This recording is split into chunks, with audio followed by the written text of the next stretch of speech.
감사합니다. 사랑합니다. 오늘도 당신이 최고입니다.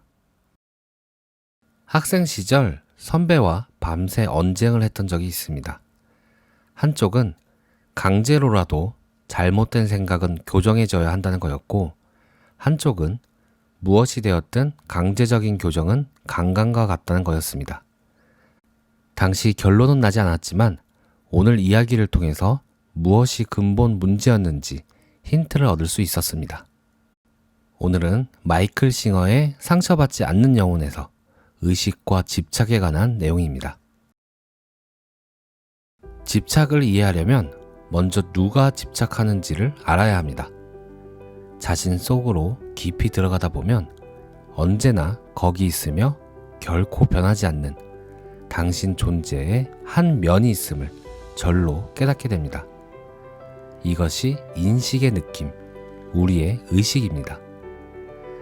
생각을 알아차리고 감정의 물결을 경험하고 몸의 감각을 받아들이는 것은 바로 이 의식입니다. 이것이 참나의 뿌리입니다. 우리는 생각이 아닙니다.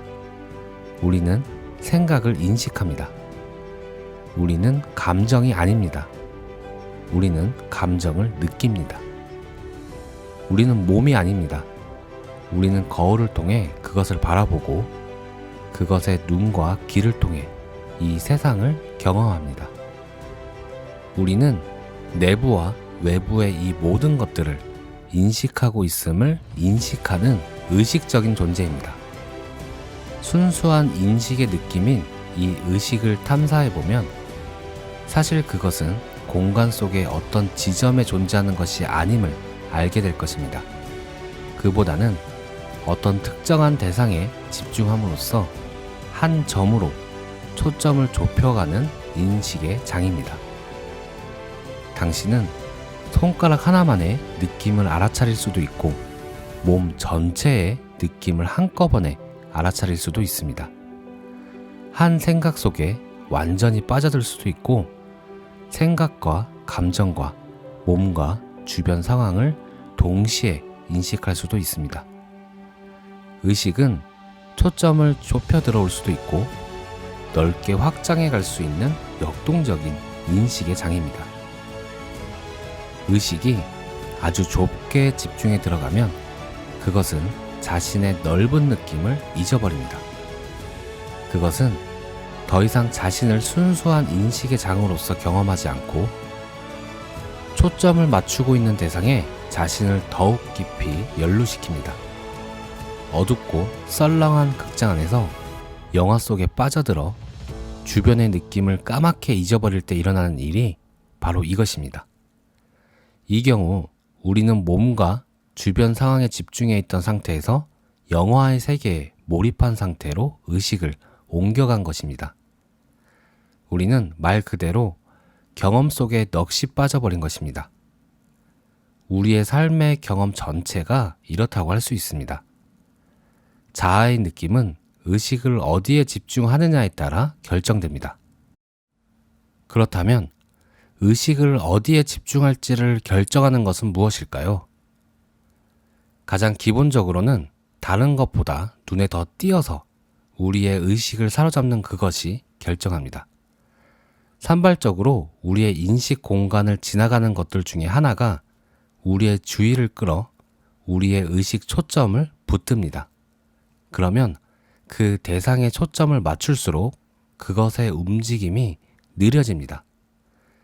그래서 초점을 완전히 맞추면 그것은 그 자리에 멈춥니다. 그저 대상에 집중하는 것만으로 의식의 힘이 그것을 붙잡는 것입니다. 물고기가 물은 지나가도 응결된 물인 얼음은 못 지나가듯이 정신적, 감정적 에너지 패턴들도 집중된 의식을 만나면 고정됩니다. 어떤 특정한 대상에 다른 대상보다 많은 양의 의식을 집중하는 행위 자체가 집착을 만들어냅니다. 그리고 집착의 결과로 특정한 생각과 감정이 한 곳에 오래 머물러 있다가 그것이 마음을 이루는 하나하나의 벽돌이 되는 것입니다. 이렇게 남아있는 것들은 우리의 의식들에 더 연결감을 느끼게 합니다. 그러면 우리는 그것들에게 방향성과 관계감, 안전한 느낌을 제공해주는 하나의 기준점으로 이용하게 됩니다. 그리고 이 방향성의 요구는 외부 세계로까지 확대됩니다. 우리는 내부의 대상에 집착하지만 그것들을 감각에 감지되는 온갖 물리적 대상들과 자신을 관계 짓고 방향 잡는 데에 이용합니다. 그리고 그 모든 대상을 한데 엮어주는 생각을 만들어내고는 그 전체 덩어리를 붙들고 있게 됩니다. 결국 우리는 내면의 이 덩어리와 너무나 끈끈한 관계를 맺은 나머지 그것을 중심으로 자신의 자아의 느낌을 지어냅니다. 우리가 그것에 집착함으로 그것은 고정되어 머뭅니다. 그리고 그것이 한자리에 머물러 있으므로 우리는 다른 무엇보다도 그것과 가장 깊은 관계를 맺습니다. 이것이 마음의 탄생입니다. 텅 빈 의식의 공간 한가운데를 지나가는 생각을 하나 붙들었다가 결국은 든든해 보이는 집 한 채를 지어놓고 우리는 거기서 사는 겁니다. 하지만 쌓아놓은 그것에서는 결코 자신을 발견할 수 없습니다. 우리는 그것을 쌓아 올리고 있는 그입니다. 우리는 그것을 만들어내는 자입니다. 우리는 참 자아에 대한 인식에서 의식의 초점을 다른 데로 돌렸다가 혼란에 빠지고 두려움에 쌓인 채 실종되었던 그입니다. 구체적으로 이야기해보면 우리는 난 여자야, 남자야 같은 일관적인 생각과 관념을 마음속에 지니고 있습니다. 하지만 나는 여자다 하는 것조차 우리가 마음에 품고 있는 생각이고 관념입니다. 그것을 품고 있는 우리는 남자도 여자도 아닙니다. 우리는 거울 속에서 우리의 몸을 보고 그 생각의 소리를 듣는 의식입니다. 하지만 우리는 이 관념을 아주 다부지게 붙들고 있습니다. 우리는 나는 여자다, 나는 나이가 몇이고 이런 사상보다는 저런 사상을 믿는다 라고 생각합니다. 우리는 문자 그대로 우리가 믿는 것에 근거해서 이런 식으로 자신을 정의합니다. 나는 신을 믿는다. 나는 평화와 비폭력을 믿는다. 나는 자본주의를 믿는다. 우리는 이러한 생각들을 마음에 품고 그것에 집착합니다. 그것으로부터 매우 복잡다단한 관계 구조를 만들어냅니다. 그리고 그 덩어리를 자신이라고 내어 보입니다. 하지만 그것은 우리가 아닙니다. 그것은 단지 우리가 자신을 정의하기 위해 주변에 끌어다 모아놓은 생각일 뿐입니다. 이렇게 하는 것은 우리가 내적으로 집을 잃은 미아가 되어버렸기 때문입니다. 우리는 마음속의 일관성과 안정감을 읽어내려고 합니다. 잘못된 일이지만 이것이 반가운 안도감을 가져다 줍니다. 우리는 주변 사람들도 똑같이 하기를 바랍니다. 사람들이 일관성이 있어서 그들의 행동을 예측할 수 있도록 말이죠. 그렇지 않으면 그것이 우리를 불편하게 합니다. 왜냐하면 그들의 행동에 대한 예측도 우리가 만들어 놓은 내부 틀의 일부이기 때문입니다. 외부 세계에 대한 이런 관념과 신념의 보호막은 우리와 우리가 대하는 사람들 사이에서 완충장치로 작용합니다. 상대방의 행동에 대한 선입견을 소유함으로써 우리는 더 안전하고 통제력을 가진 것처럼 느낍니다. 그런데 그 벽이 송두리째 무너지는 것이 얼마나 무서운 일인지 상상해 보세요.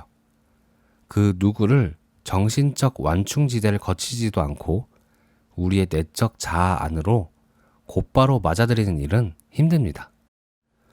그래서 우리는 모두가 어떤 것에 집착하고 무언가를 쌓아 올립니다. 그중 어떤 사람들은 이것을 다른 사람들보다 더 잘합니다. 집착과 쌓아 올리기를 잘하면 대부분의 사회는 상을 두둑히 줍니다. 그 틀을 완벽하게 만들고 늘 거기에 맞춰 행동한다면 우리는 실제로 한 인물을 창조해낸 것입니다. 그리고 우리가 만들어낸 인물이 사람들이 원하고 필요로 하는 인물이라면 우리는 아주 인기를 얻고 성공할 것입니다. 우리는 그 사람입니다. 그것은 어릴 때부터 몸에 배어 있었고 우리는 거기서 한치도 벗어나지 않았습니다. 우리는 인물을 창조하는 이 게임을 정말 잘할 수 있습니다.